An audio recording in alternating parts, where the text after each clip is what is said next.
For generations, we have been taught that we had to believe the story of the Exodus on faith alone. We were told that Mount Sinai, where Moses received the Ten Commandments, was located in Egypt, but there was no real evidence to make it believable.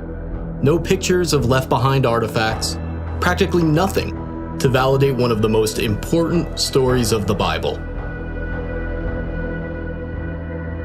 The Bible says over 70 times that the Israelites went out of Egypt to Midian, which would be mostly or entirely modern-day Saudi Arabia.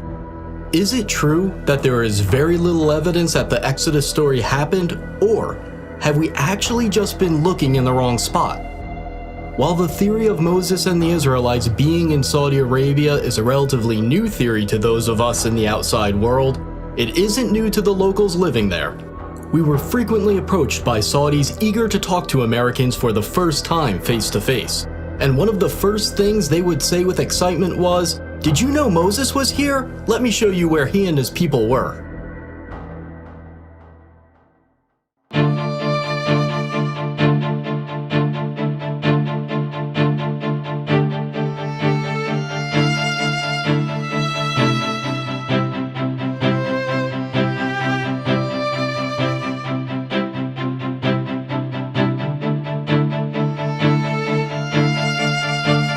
The tradition that the mountain in Egypt's Sinai Peninsula is Mount Sinai only dates back to the 4th century AD. New research based on Jewish, Christian, and Islamic sources indicate that there is a tradition that is 600 years older, and according to that tradition, Mount Sinai is in northwest Saudi Arabia. This other tradition points to Jabal Makla, a peak on the mountain range known as Jebel al-Lawz, as the true Mountain of Moses. Several historical sources, including Josephus, recorded that Mount Sinai is the highest mountain near a city that is today called Al-Bad. Locals refer to Jabal Makla as Jebel Musa, the Mountain of Moses. So you call this one Jebel Musa? Jebel Musa. One of the distinguishing features of this mountain is the blackened top that you can see right behind me. The Bible says that God descended upon Mount Sinai as a fire. The blackened peaks stick out from the surrounding areas, and the rocks are only black from the outside. Researchers disagree as to whether the blackened rocks are actual evidence of God descending upon the mountain as a fire like the Bible says, or whether it's natural volcanic rock. A small handful of Americans tried to sneak into this area in the late 1970s and the 1980s. They were arrested, and their photos and videos were confiscated by the Saudi police. Their evidence was lost. However, images and videos slowly began leaking out to the outside world. According to those who snuck in and were arrested, these sites were being kept secret by the Saudi regime, a theocracy that hid them from the world using fences and police and the threat of force. As I tried to understand why the Saudis were hiding this important site, I began reaching out to sources in the Islamic world. For 15 years, I've been in the fields of intelligence, counterterrorism, and international relations, and one of my best contacts had a story to tell. He used to belong to a jihadist group, and he even had meetings with Pakistani intelligence and close associates of Osama bin Laden. And now, he's speaking out for the first time. When I was in the jihad world, we all knew that the Mount Sinai was in Saudi Arabia. The people on the outside, even most Muslims, had no idea that it was there, because we fighters didn't want anyone to know about it. We all knew that the Saudi government hid it and protected it with security, and we all agreed with it. We believe that if a site, even a holy site, is visited by people and used for idolatry, it should be destroyed. But our hiding it, according to the Islamic law, is what saved it, so you can see it today and appreciate it.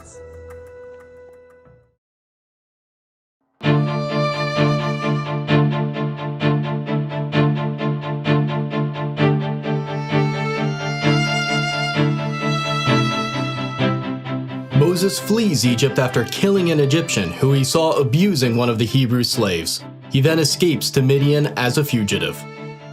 In Midian, Moses sits by a well and he meets the daughters of Jethro who are getting water for his flock. Moses then marries one of his daughters.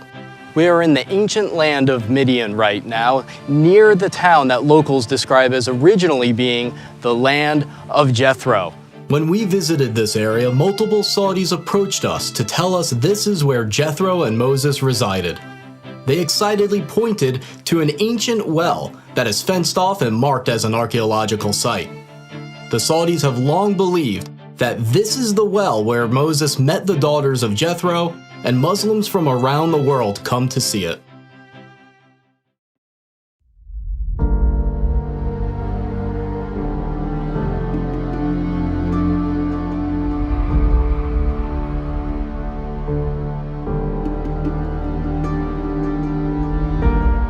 The book of Exodus says that the Red Sea crossing happened at a spot named Yam Suf, but experts have long disagreed about where it was. There are two proposed Red Sea crossing sites from Egypt into Saudi Arabia.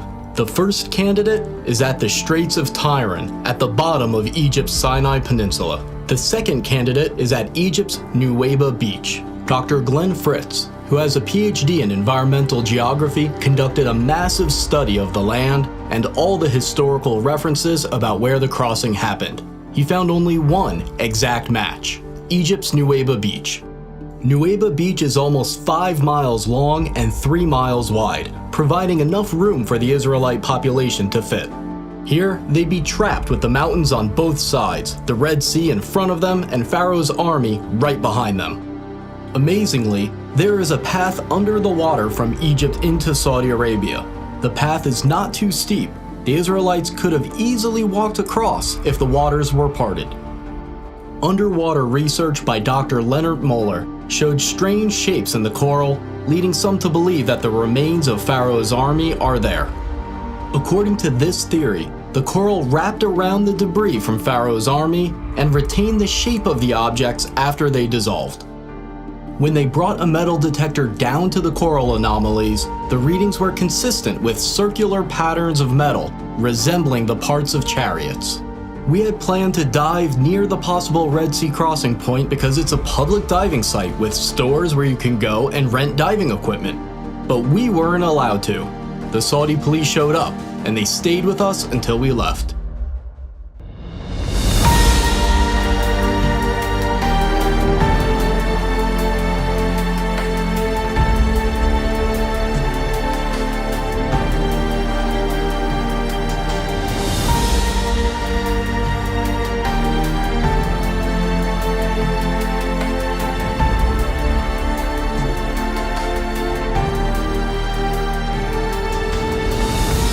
After the Red Sea crossing, Moses and the Israelites stop at a place near Mount Sinai named Elim.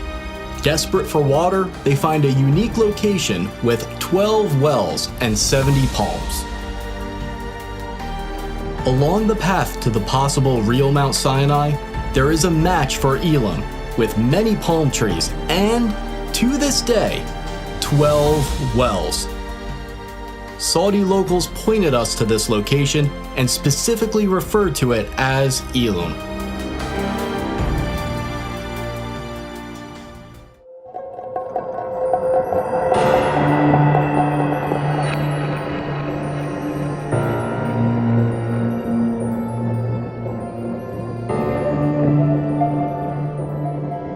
Another major event by Mount Sinai is the incident with the golden calf.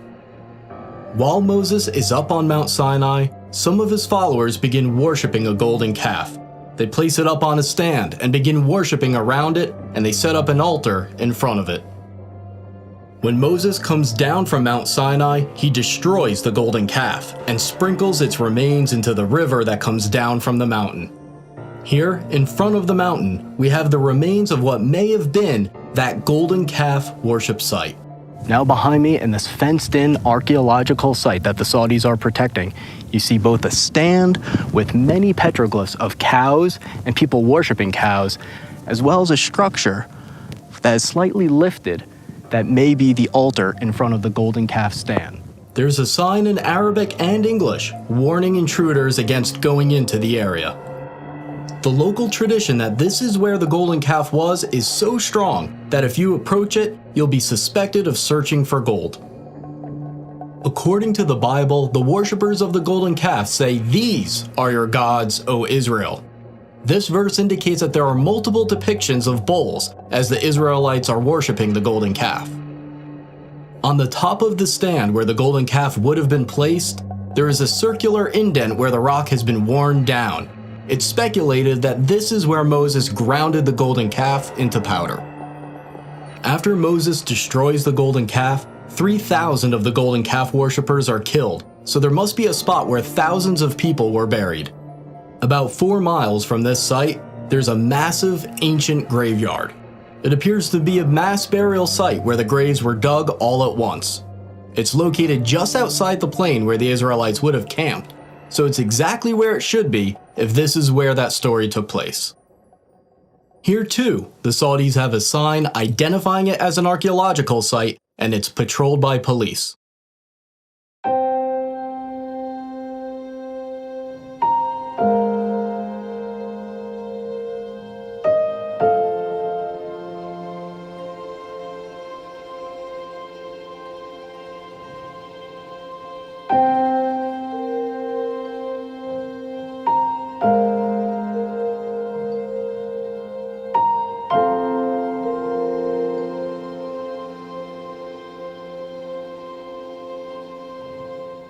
The book of Exodus says that Moses built an altar of uncut stone at the foot of Mount Sinai and also set up 12 pillars to symbolize the 12 tribes of Israel. Right here at the foot of the mountain, we see this structure that resembles an ancient altar.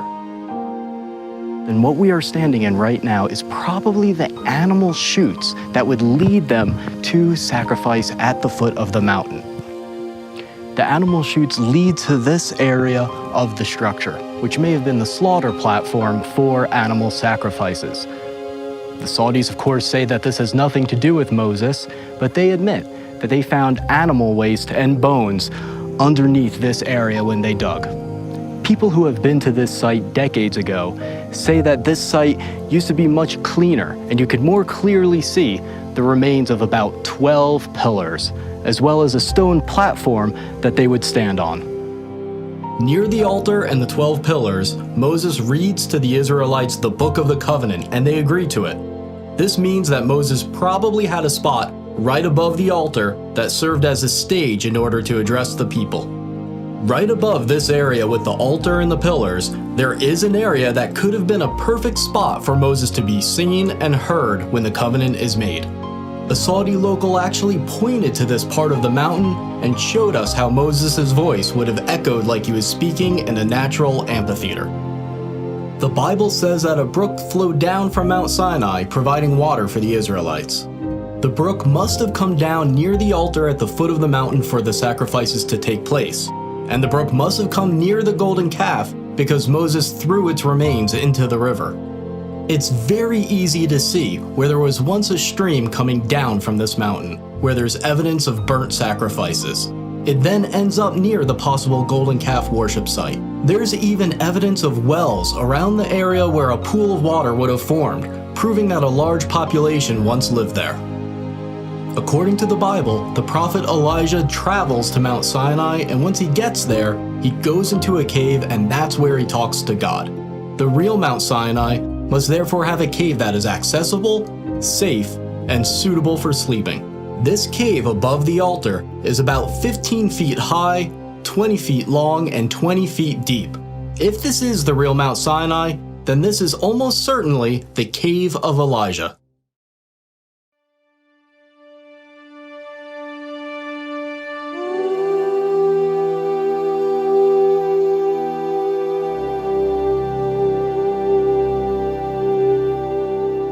On the way to Mount Sinai, the Israelites camp where there's no water. Moses goes up to a distinct rock and strikes it with his rod, and miraculously, water pours forth for his followers.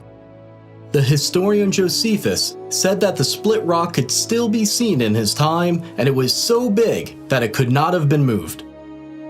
Is it possible that this split rock still remains today, testifying to the accuracy of this story? The answer is yes, and it is stunning.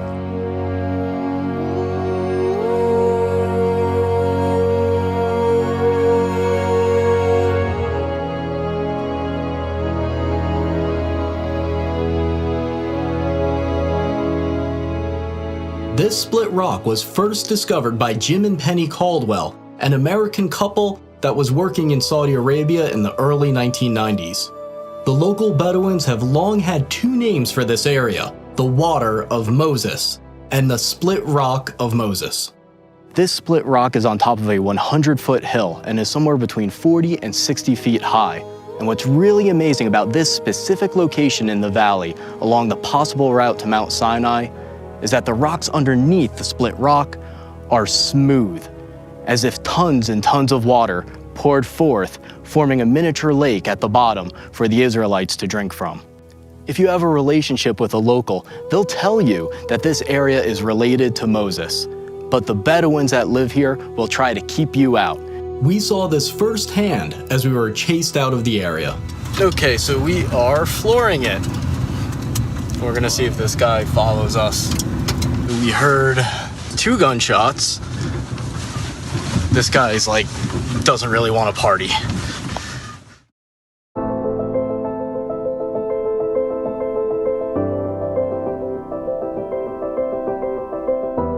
The Bible says the area near the split rock where the Israelites fought the Amalekites is named Rephidim, which means place of rest. Hebrew inscriptions we found there have been interpreted to say place of rest, the definition of Rephidim. Closer to the mountain, inscriptions have been found that Dr. Miles Jones, a scholar of ancient Hebrew, believes are talking about the battle with the Amalekites. He says one of the inscriptions refers to the death of an Amalekite. Nearby, there are 2 inscriptions that Dr. Jones believes are marking where a Hebrew mother and daughter died. The Bible says that God told the Israelites that they possess the land wherever the soles of their feet touch. Near the split rock and near the mountain, there are many inscriptions with an image of a foot and a sandal. Next to the image, there is Proto-Hebrew writing that means the sole of the foot. We also found inscriptions that were translated and found to refer to Yahweh, the Hebrew name for God. There's another area near the mountain named Wadi Musa, or the Valley of Moses. Here, a depiction of a menorah was found, and it might be the oldest depiction of a menorah known today. Now, a new eyewitness has come forward to reveal that the Saudis have been hiding the evidence of the Exodus since at least World War II. This man was an American pilot who met the king of Saudi Arabia. Bob Cornuke was one of the first people to reach Jabal Maqla in the 1980s, and he recently interviewed that pilot and made the footage available for this video. It's an honor to meet you. Well, thank you. Our lives have intersected possibly in something very historic, and we're talking about where the real Mount Sinai is located. And I had no idea that someone as far back as World War II would have seen the mountain and had been told that the mountain was the holy mountain of Moses. Did any of the Muslims tell you that that was a holy mountain? Oh yes. I guess everybody in the military knew it was holy. Yeah. Well, they forbidden me to fly around it, and it was off limits that I'd be killed either by God or by maybe some of them, I don't know. And when I took off, I was half scared to death. You bet I flew around it. But it was different than the rest of the mountains because it was black on top? Oh, it was a blackish green. It was dark enough to be somewhat frightening. You don't know what I really believe. I think it's Mount Sinai. I think God let me fly around it. That's what I think. I think He let you and me both live. Why haven't we heard about this other candidate for Mount Sinai? Why has almost the entire focus been on the traditional site despite its lack of compelling evidence. Think about how many things line up with the biblical story right here at this mountain. There's a beach and path where the Red Sea crossing could have happened, matching the biblical account. You can see how the Israelites could have camped near Elim with its 12 wells and 70 palms. Along the way to Jabal Makla, there's a split rock and area suitable for camping. There's a mountain referred to as the Mountain of Moses, with a large plain in front of it where millions of Israelites could have camped.